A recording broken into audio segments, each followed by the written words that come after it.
Actualmente se habla y se critica un fenómeno que se llama la posverdad.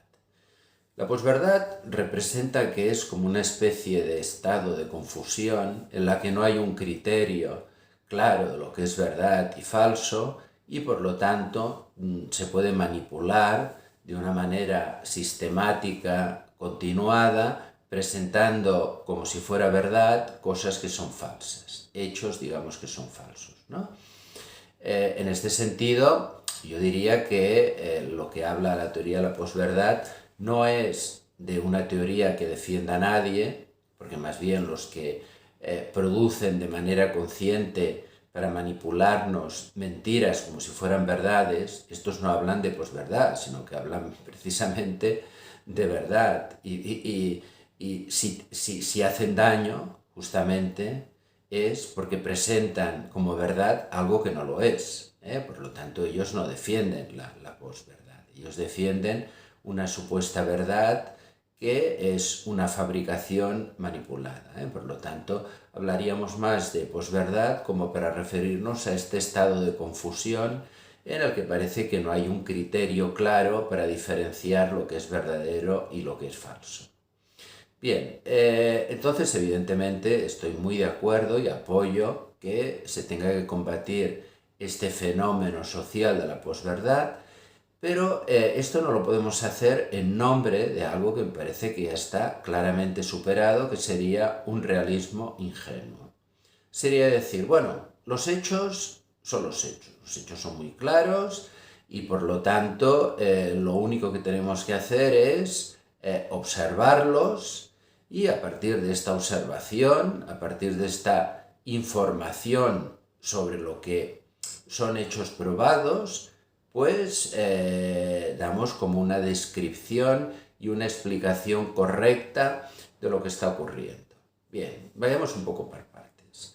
Primero que hay que diferenciar, yo creo, por ejemplo, para no criticar como se está haciendo, por ejemplo, a Nietzsche, como si él fuera un defensor de la posverdad, con su famosa frase de que no hay hechos sino interpretaciones de los hechos, que esto evidentemente Nietzsche lo habla sobre todo desde una perspectiva moral. Es decir, nosotros hemos de diferenciar de entrada, que ya veremos que incluso esto es problemático, podemos diferenciar de entrada, tenemos hechos, tenemos explicaciones de los hechos y tenemos valoraciones de los hechos.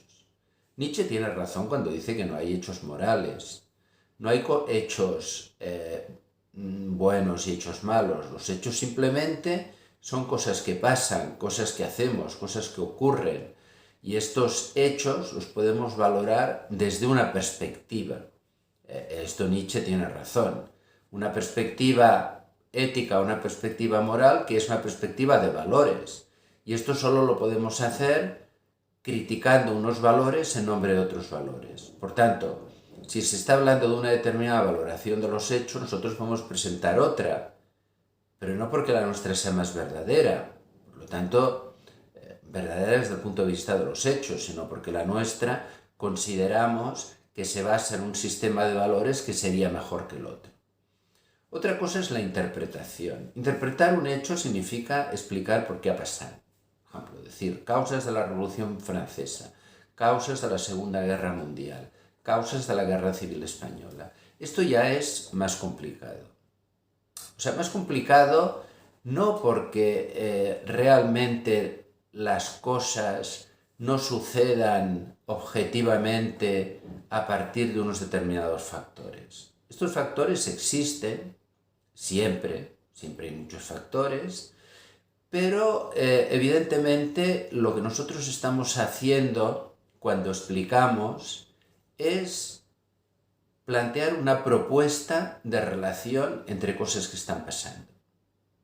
Es decir, nosotros nos basamos en hechos anteriores para explicar hechos que pasarán después. Pero claro, que unos hechos sean anteriores no quiere decir que sean los que lo causan, o no quiere decir que sean factores condicionantes o que sean más o menos importantes. Por lo tanto, aunque hay unos factores objetivos, siempre la aproximación que hace, por ejemplo, un historiador o que hace un sociólogo es una aproximación, porque él interpreta. Entonces, Entonces aquí sí que podemos discutir interpretaciones y aquí sí que es cuando entrarían argumentos que no serían argumentos éticos de valores, decir por qué es mejor una valoración que otra, sino que serían argumentos desde el punto de vista de por qué nosotros consideramos que unos hechos son condicionantes de otros. Entonces, parece que lo que realmente es objetivo y es indiscutible son los hechos. Pero vamos a también aquí problematizar y matizar. Cuando hablamos de hecho, estamos hablando de una abstracción. Por ejemplo, yo puedo decir, es un hecho que, que militantes de la CNT durante la Guerra Civil Española mataron, por ejemplo, a personas que eran de derechas o que eran católicas.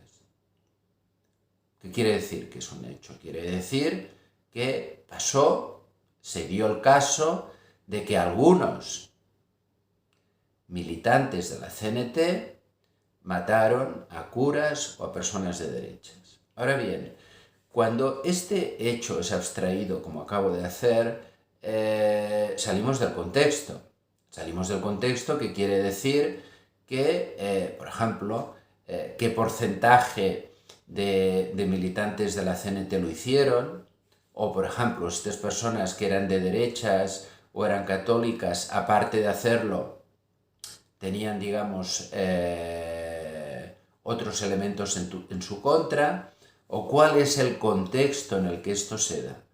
Por lo tanto, cuando estamos hablando de hechos, estamos hablando de algo que forma parte de un proceso. Y un proceso es complejo. Entonces también estamos seleccionando hechos. Con esto quiero decir, y vuelvo otra vez, que hay hechos que podemos considerar objetivos, pero siempre están en un contexto y siempre forman parte de un proceso.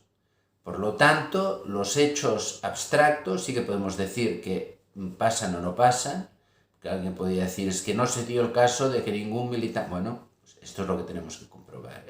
Por lo tanto, hay un elemento empírico, digamos, en los hechos, que este elemento bruto, digamos, como tal, se tiene que defender, nos tiene que cuestionar, porque si no caemos en un relativismo total, si entonces no sabemos lo que pasa y lo que no pasa, pero siempre teniendo en cuenta que forma parte de un proceso y que está en un contexto, y que para entenderlo hay que situarlo en el contexto y en el proceso, y solo a partir de aquí podemos hacer una interpretación.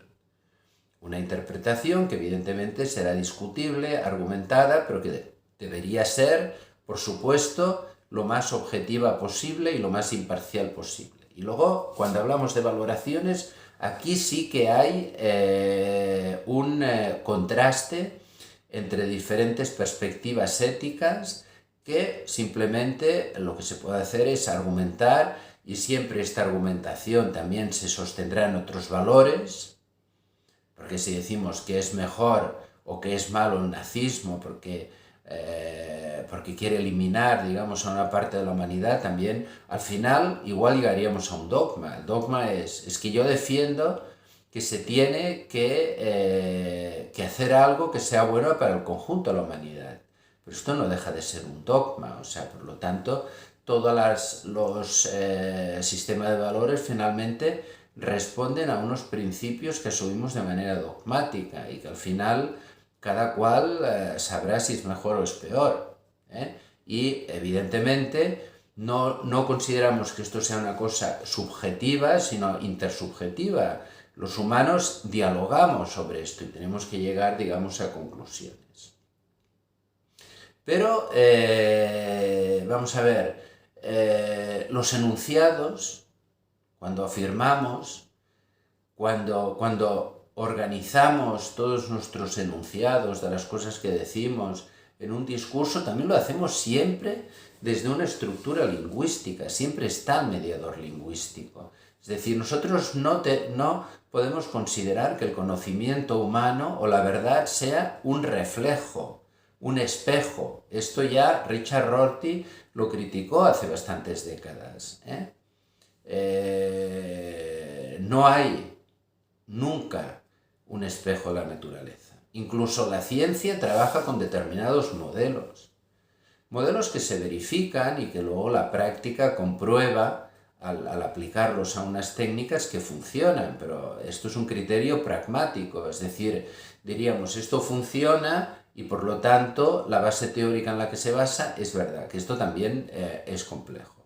Por lo tanto, critiquemos la teoría de la posverdad, pero sin volver a un realismo ingenuo, volviendo a un realismo, digamos, crítico, a un cierto perspectivismo, aunque esta palabra a veces no gusta mucho por la raíz nietzscheana, aunque otros como Ortega también lo adoptaron, pero siempre nos movemos desde una perspectiva humana. Es decir, los hechos en realidad son percepciones corporales de los humanos con un determinado aparato sensorial.